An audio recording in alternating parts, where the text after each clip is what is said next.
Biggest challenge, bid price is so high that it takes away from my profit, and a click doesn't result in a sale means I lose money.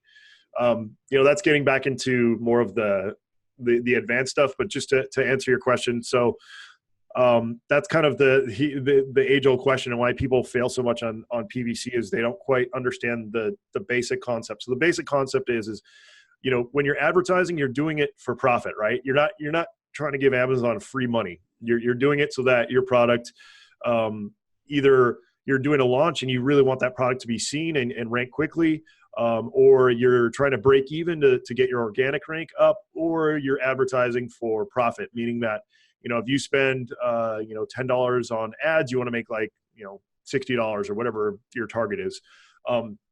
So there's kind of three different, ways to do that. Now, your bid price is so high. Now there's that's once again going super advanced, but I'll try to keep it fairly basic here.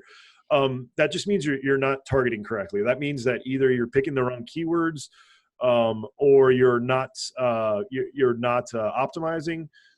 So in other words, optimizing meaning like raising the bid on keywords that are working and decreasing bids on keywords that are not working.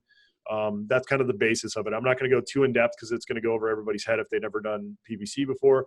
We're going to do another session in the near future where we're going to cover like the advanced stuff, like how to optimize, like some ninja tricks on like, targeting, and like just kind of like some really cool stuff in that sense. But we wanted to make sure that everybody had a good kind of baseline on understanding of PPC, because I feel like so many people are just completely overwhelmed by PPC. I feel like a baseline. I know it might be boring for some people in here right now, and so sorry, but we're going to cover the more advanced stuff even today as we go on a little bit more.